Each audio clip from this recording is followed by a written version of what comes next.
यहाँ पर इस चैप्टर के अंदर जो अपने लोगों को पढ़ना है, एक्चुअली स्पीड ऑफ रिएक्शंस के बारे में पढ़ना है कि कोई भी रिएक्शन कितने स्पीड से होता है। तो अपनी जानकारी के अनुसार यदि हम इसको डिवाइड करना चाहें तो इसको 2 ग्रुप्स के अंदर डिवाइड कर सकते हैं। एक होता है स्लो रिएक्शन और एक होता है फास्ट रिएक्शन। स्लो में भी फिर 2 पार्ट हो जाएंगे, एक होगा सिंपल स्लो और एक होगा वेरी स्लो। और उसी तरीके से फास्ट में होगा वेरी फास्ट और नॉर्मल फास्ट। अब यहाँ पर देखिए कि वेरी फास्ट का मतलब क्या है। वेरी फास्ट का मतलब ये हो गया कि माइक्रो सेकेंड से भी कम टाइम के अंदर यदि कोई रिएक्शन हो जाए तो उससे कहा जाता है वेरी फास्ट या इंस्टेंटेनियस रिएक्शन। जैसे कि मान लीजिए कि आप किसी भी 2 केमिकल सब्सटेंस को मिक्स करते हैं। देखता हूँ कोई ज्वाइन किया है।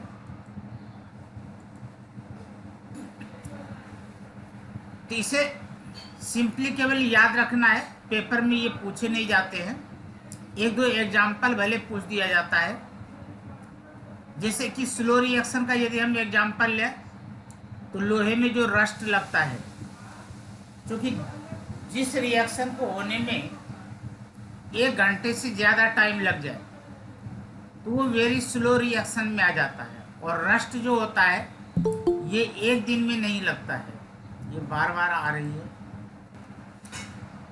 तो नॉर्मली इसको हम लोग 3 पार्ट में डिवाइड करते हैं। एक लिखते हैं फास्ट रिएक्शन, एक लिखते हैं स्लो रिएक्शन और एक लिखते हैं moderate reaction. Actually moderate reaction भी स्लो रिएक्शन में ही आते हैं। यहाँ पर मॉडरेट रिएक्शन उस रिएक्शन को कहते हैं कि जिसे स्टार्ट होने में कम से कम 1 से 2 सेकेंड का टाइम लगे, तो वो कहलाता है मॉडरेट रिएक्शन। तो यहाँ पर रिएक्शन के टाइप्स आपके समझ में आ गए। एक हो गया वेरी फास्ट, जो कि नैनो सेकेंड से भी कम टाइम में रिएक्शन स्टार्ट हो जाए। दूसरा हो गया मॉडरेट, जो कि 1 या 2 सेकेंड के अंदर स्टार्ट हो जाए।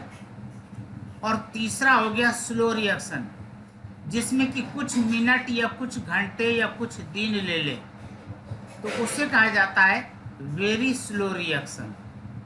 तो इसमें अपने को सिर्फ इतना ही जानना था। बात करते हैं हम लोग यहाँ पर, अपनी पढ़ाई शुरू होती है रेट ऑफ रिएक्शन से। यदि रेट ऑफ रिएक्शन का आपसे डेफिनेशन पूछा जाए तो जो डेफिनेशन आप लिखेंगे वो मैं बोल रहा हूँ। एक तो यहाँ पर आपको स्क्रीन के ऊपर नजर आ रहा है, rate of reaction is defined as the change in concentration और प्रेशर ऑफ रिएक्टेंट्स और प्रोडक्ट पर यूनिट टाइम। तो आप सिंपली इसको इतना ही लिखेंगे जितना मैं ब्लॉक बना रहा हूं। द चेंज इन कंसंट्रेशन,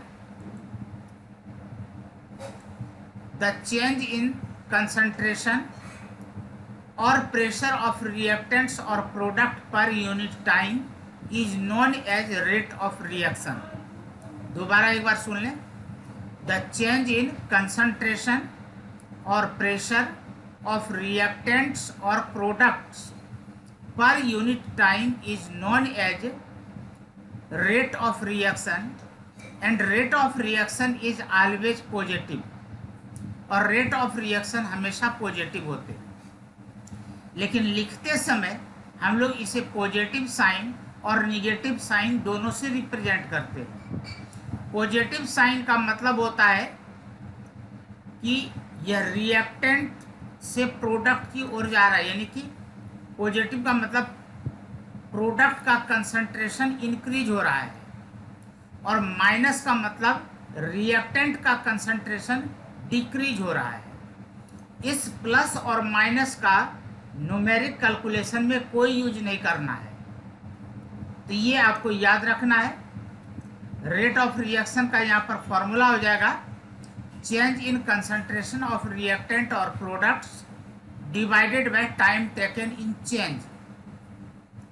इसी को शॉर्ट में लिख सकते हैं plus minus delta C upon delta T.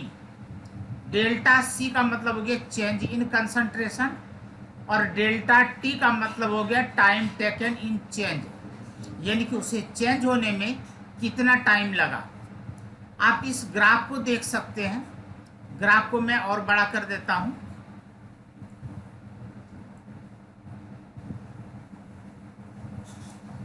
यहां पर एक्स एक्सिस के ऊपर हमने टाइम को लिया है और वाई एक्सिस के ऊपर हमने कंसंट्रेशन को लिया है।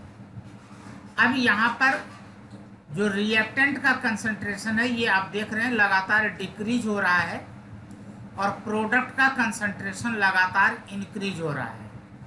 तो यही कारण जो आपको यहाँ पर R equal to plus minus delta C upon delta t लिखा हुआ दिखाई पड़ रहा है। तो प्लस का सेंस यहाँ पर प्रोडक्ट के लिए लिया गया है और माइनस का सेंस यहाँ पर रिएक्टेंट के लिए लिया गया है। तो यहाँ तक आप लोगों की समझ में आ गया क्या? Yes sir. ठीक।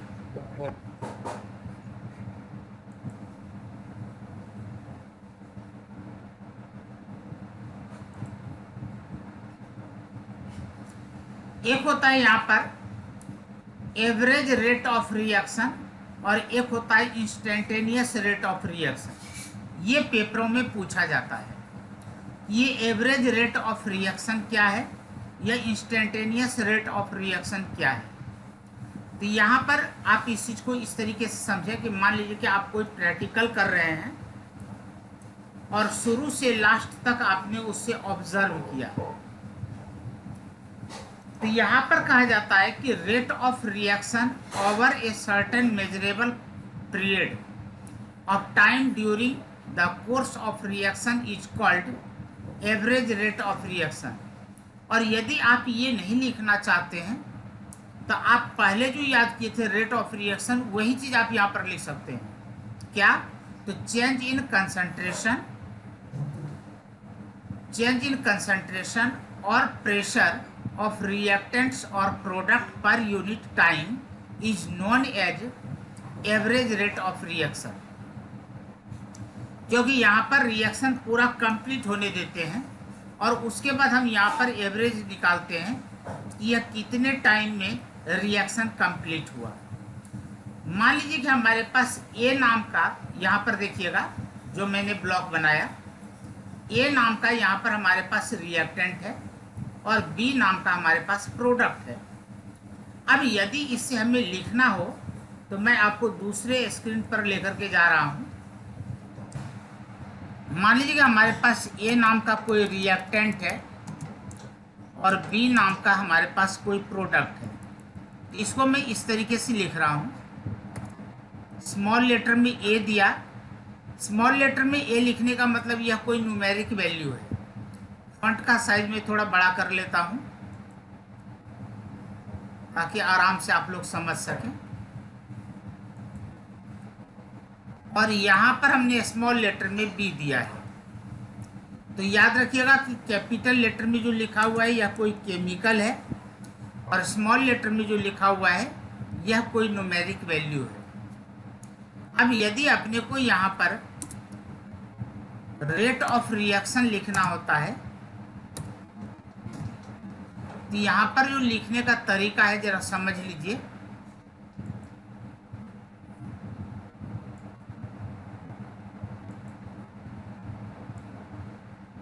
यदि मैं इसे टारगेट करके लिख रहा हूं तो चूंकि यह रिएक्टेंट है तो आप यहाँ पर पहले माइनस लिखेंगे, फिर यहाँ पर 1 और यहाँ पर आप ए लिखेंगे स्मॉल लेटर में, यानी कि जो न्यूमेरिक वैल्यू है यह 1 अपॉन करके आएगा। उसके बाद हेलो, हाँ जी कौन?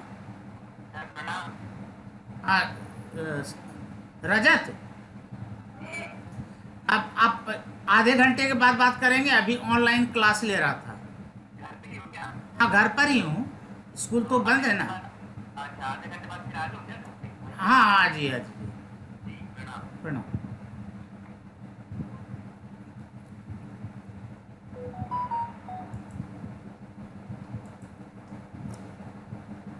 और यहां पर हमें लिखना होगा डेल्टा ब्रैकेट के अंदर कैपिटल लेटर में ए, फिर यहां पर भी हमें देना पड़ेगा डेल्टा, और ब्रैकेट के अंदर स्क्वायर ब्रैकेट के अंदर ये यहां पर आप सीधे टी भी लिख सकते हैं।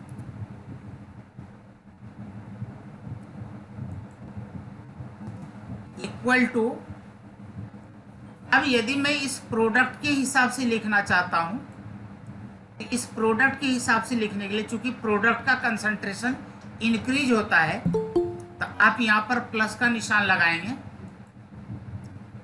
और फिर उसी तरीके से स्मॉल लेटर में जो आपको बी दिखाई पड़ रहा है, चूंकि यह न्यूमेरिक वैल्यू है, यहां पर 1/b लिखेंगे और फिर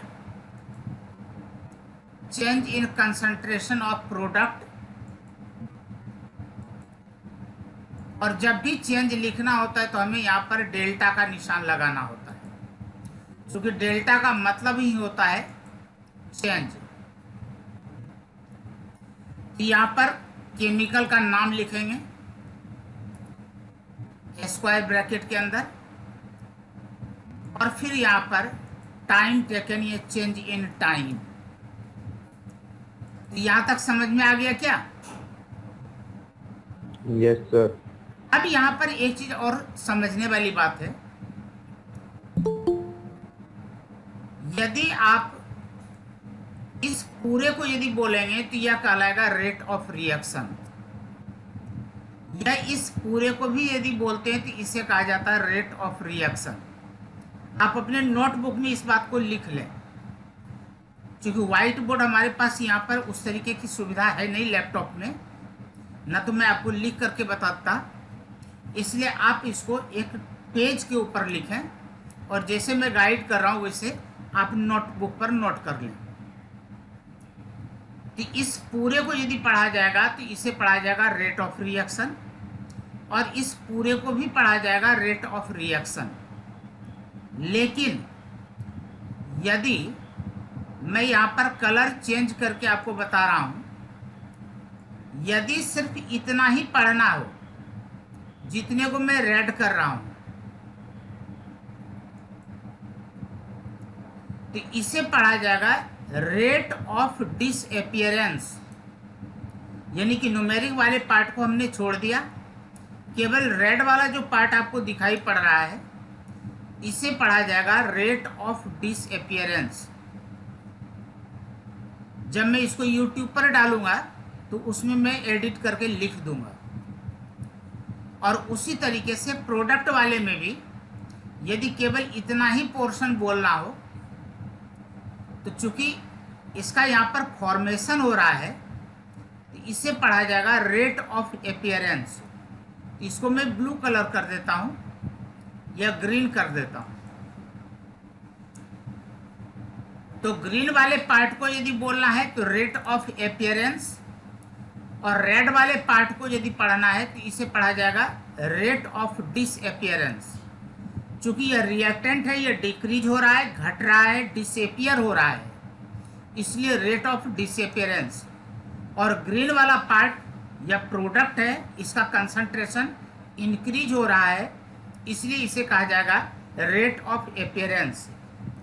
लेकिन यदि कंप्लीट न्यूमेरिक पार्ट की बात करेंगे, चाहे वह रिएक्टेंट हो या फिर चाहे वह प्रोडक्ट हो, इस ओवरऑल को बोला जाएगा रेट ऑफ रिएक्शन। ये तीनों पॉइंट समझ में आया?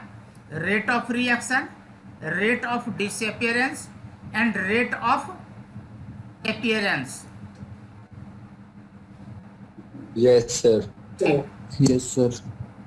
Thank you. अब चलते हैं पुराने स्क्रीन पर।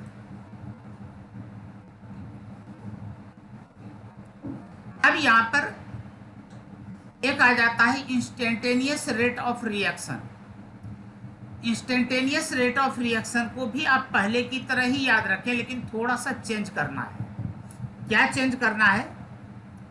चेंज इन कंसंट्रेशन और प्रेशर ऑफ रिएक्टेंट और प्रोडक्ट। यहां पर यूनिट टाइम नहीं बोलना है, यहां पर बोलना है इन इंस्टेंट टाइम। इंस्टेंट टाइम का मतलब होता है कि बहुत ही कम टाइम में कितना चेंजिंग हुआ। यदि हम बहुत कम टाइम की बात करते हैं और उस समय जो रेट ऑफ रिएक्शन शो करता है उसे कहा जाता है इंस्टेंटेनियस रेट ऑफ रिएक्शन। अब यदि इंस्टेंटेनियस रेट ऑफ रिएक्शन को लिखना हो तो उसे किस तरीके से लिखेंगे? तो यहाँ पर आप देख सकते हैं, नहीं तो मैं पुराने वाले में जाता हूँ। मैं इसको यहाँ से कॉपी कर लेता हूँ और इसे नीचे में लिख रहा हूँ। जहाँ पर आपने डेल्टा लगाया है यहाँ पर आपको स्मॉल लेटर में डी लगाना है, सिर्फ इतना ही चेंज करना है। ठीक है, डेल्टा का भी मतलब होता है चेंज और डी का भी मतलब होता है यहाँ पर चेंज, लेकिन डेल्टा का मतलब होता है ज़्यादा चेंज हुआ है और डी का मतलब होता है कि बहुत स्मॉल अमाउंट में चेंज हुआ है। तो यदि कम टाइम है तो कम चेंज हुए होंगे और यदि ज़्यादा टाइम लगा है तो ज़्यादा चेंज हुए होंगे। तो जो ये आप नीचे वाला देख रहे हैं जहाँ पर कि मैंने डी यूज किया है, तो ये कहलाएगा इंस्टेंटेनियस रेट ऑफ रिएक्शन, और जहाँ पर मैंने डेल्टा यूज किया है ऊपर वाला उसे कहा जाएगा एवरेज रेट ऑफ रिएक्शन। जब भी हम कैलकुलेशन करते हैं तो वहाँ पर जनरली हमें instantaneous rate of reaction he use करना होता है। ये दोनों में फर्क आपको समझ में आ गया क्या?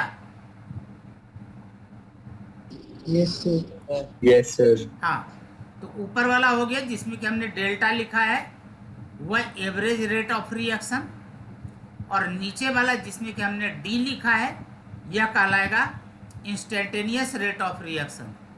प्लस और माइनस उसी तरीके से लगाएंगे। जितने भी रिएक्टेंट्स होंगे सबों के लिए हम यहाँ पर माइनस यूज करेंगे, जितने भी प्रोडक्ट्स होंगे सबों के लिए हम लोग यहाँ पर प्लस यूज करेंगे। नेक्स्ट, अब हम लोग यहाँ पर जरा इस ग्राफ को देख लेते हैं। इस ग्राफ को मैं यहाँ से कॉपी कर लेता हूँ। हाँ, ये आ गया। अब यहाँ पर देखिए, यहाँ पर हम लोग एवरेज रेट ऑफ रिएक्शन और इंस्टेंटेनियस रेट ऑफ रिएक्शन जो हम लोगों ने अभी पढ़ा, इसे ग्राफ में किस तरीके से दिखाना होता है या ग्राफ में किस तरीके से दिखाया जाएगा। यहाँ पर जो कंसंट्रेशन ऑफ ए लिखा हुआ है, जब भी स्क्वायर ब्रैकेट के अंदर कुछ लिखा हुआ हो तो उसे पढ़ा जाएगा कंसंट्रेशन।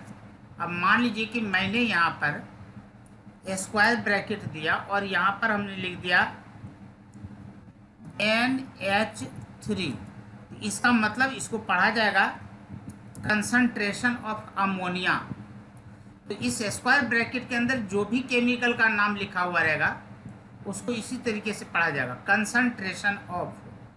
तो चूंकि यहाँ पर स्क्वायर ब्रैकेट के अंदर ए लिखा हुआ है तो इसे पढ़ेंगे हम लोग कंसंट्रेशन ऑफ रिएक्टेंट्स।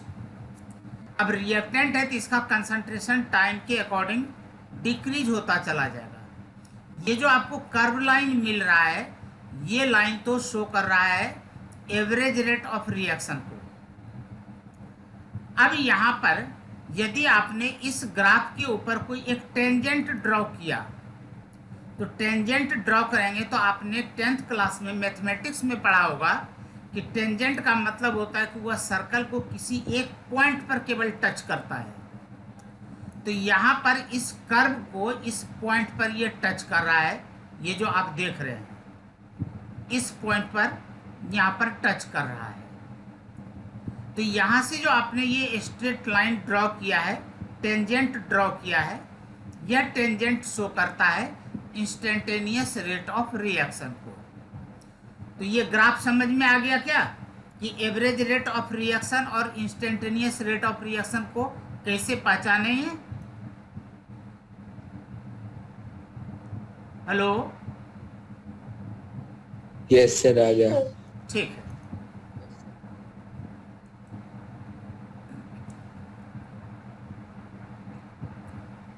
अब यहाँ पर इस इक्वेशन में आप देख सकते हैं कि इसमें कई इक्वेशंस लिए गए हैं, मतलब कई रिएक्टेंट्स और प्रोडक्ट लिए गए हैं। अब यहाँ पर देख सकते हैं कि ए और बी दो रिएक्टेंट्स हैं, पी और क्यू दो प्रोडक्ट्स हैं।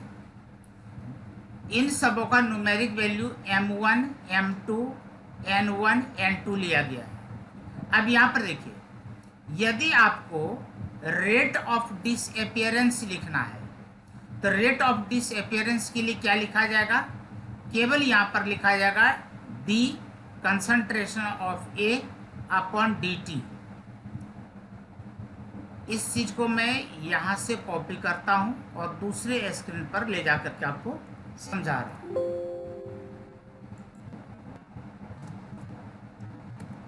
M1A प्लस M2B, एरो का निशान,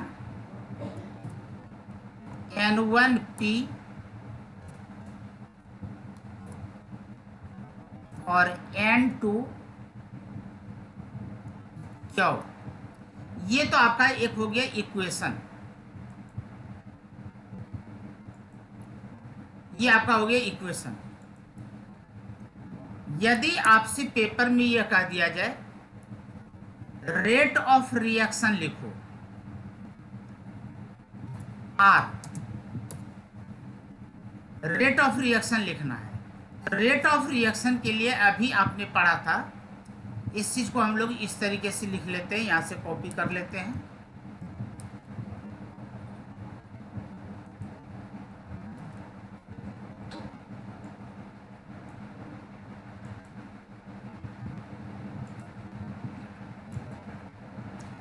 अब जैसे कि मान लीजिए कि यहाँ पर 1 यानी कि M1 है, तो M1 के जगह पर हम लोग जो यहाँ पर A लिखे थे यहाँ पर M1 कर देंगे।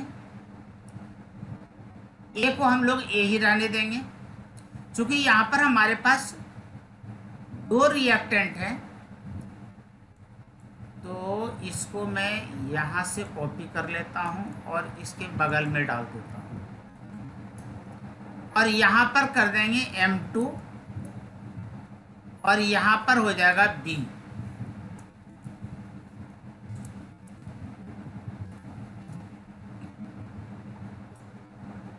और यदि हमें प्रोडक्ट लिखना है यानी कि P वाले को लिखना है तो यहाँ पर देखिए N1 है, तो आप लिखेंगे यहाँ पर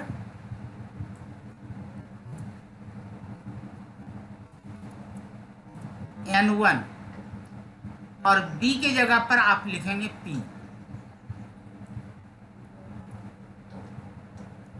और इसको भी मैं कॉपी कर लेता हूं।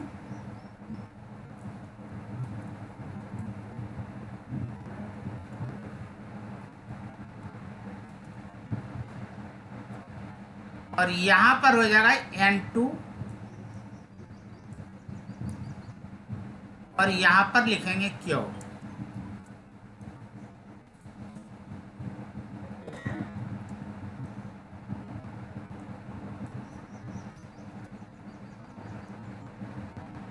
ये जितने भी हैं ये सब के सब हो गए रेट ऑफ रिएक्शन। यदि आपको यहाँ पर कहा जाए कि ए का रेट ऑफ रिएक्शन लिखो तो आप पेपर में केवल इतना वाला पोर्शन लिखेंगे। बी का रेट ऑफ रिएक्शन लिखो तो आप इतना पोर्शन लिखेंगे। पी का रेट ऑफ रिएक्शन लिखो तो इतना लिखेंगे और क्यू का रेट ऑफ रिएक्शन लिखो तो आप इतना लिखेंगे। लेकिन यदि आपसे वहां पर पूछा जा रहा है कि रेट ऑफ डिसअपियरेंस ऑफ ए का रेट ऑफ डिसअपियरेंस, तो आप केवल ये रेड वाला पोर्शन लिखेंगे। देख लीजिए यही चीज लिखा हुआ है क्या, D concentration of A upon D T. चूंकि डिसअपियरेंस है इसलिए ये माइनस यहाँ पर इसने लगाया है। सिमिलरली यदि बी का डिसअपियरेंस पूछा जा रहा है तो केवल आप ये वाला रेड वाला पोर्शन यहाँ पर लिखेंगे। देख लीजिए सेम वही चीज लिखा हुआ है। यदि rate of appearance of P पूछा जा रहा है तो आप केवल इतना सा पोर्शन यहाँ पर लिखेंगे और यदि rate of appearance of Q पूछा जा रहा है तो केवल आप क्यू वाला पोर्शन लिखेंगे। तो मुझे लगता है कि ये आपकी समझ में आ गया होगा। सर हाँ dB/dt के बाद इज इक्वल टू नहीं आएगा? हाँ हाँ, इक्वल टू आएगा, वो बाय मिस्टेक रह गया है, उतने तो समझदार हैं आप लोग। यस यस सर, बाकी तो आ गया। हाँ ठीक है, इसी तरीके से पूछ लिया करें। आप तो समझ में आ गया ना? यस ठीक। तो इससे एक न्यूमेरिकल जरूर आएंगे। हाँ एक चीज और, हम लोगों को जो आदेश मिला है कि आप लोगों का वीकली टेस्ट लिया जाए, तो कल मैं आप लोगों का एमसीक्यू का टेस्ट ले लेता हूँ। तो बताएं किस चैप्टर का लें? ये इलेक्ट्रोकेमिस्ट्री। दोनों दोनों का सर। कौन कौन सा बोलिए तो? फर्स्ट और सेकंड चैप्टर। सेकंड चैप्टर सिर्फ सर। इलेक्ट्रोकेमिस्ट्री की तैयारी नहीं हुई है क्या? नहीं सर, अभी वो रहती है, नहीं सर, वो रिवीजन रहती है उसकी बहुत सारी। तो चलिए कोई दिक्कत नहीं, तो सेकंड का है, कोई दिक्कत नहीं। सॉल्यूशंस। हाँ सॉल्यूशन चैप्टर का, यस सर। ठीक है। तो कल हम लोग क्या करेंगे कि ऑनलाइन इसी टाइम में टेस्ट दे देंगे। मैं स्क्रीन के ऊपर क्वेश्चन दे दूंगा और आप फटाफट उसे सॉल्व करके मुझे व्हाट्सएप पर भेज देंगे, ठीक है? ठीक है सर। हाँ, तो आज आप सॉल्यूशन की तैयारी कर लीजिए, आगे ओके चलते सर। हैं। हाँ। तो आज की सेवा यहीं तक रखें क्या? अब तो टाइम भी ओवर हो गया। Yes sir. हाँ थैंक यू। नहीं बताया ना, ठीक है। तो हाँ। एक काम कर लेते हैं, तो कम से कम 2 चैप्टर का टेस्ट ले लेते हैं। 20 मार्क्स का ले लूंगा, सर। 10 क्वेश्चन सॉलिड से, 10 क्वेश्चन सॉल्यूशन से। क्या ख्याल यस है? सर, ये भी ठीक है। यस सर, ठीक है। क्योंकि ये दोनों एमसीक्यू चैप्टर, सर सारे। सर हाँ भाई। एमसीक्यू देना सारे। हाँ कोई दिक्कत यस नहीं, सर। हम गूगल खोल करके बैठना। ओके। हाँ ठीक है, गूगल खोल करके बैठना और मैं क्वेश्चन पेपर सेट करता हूँ।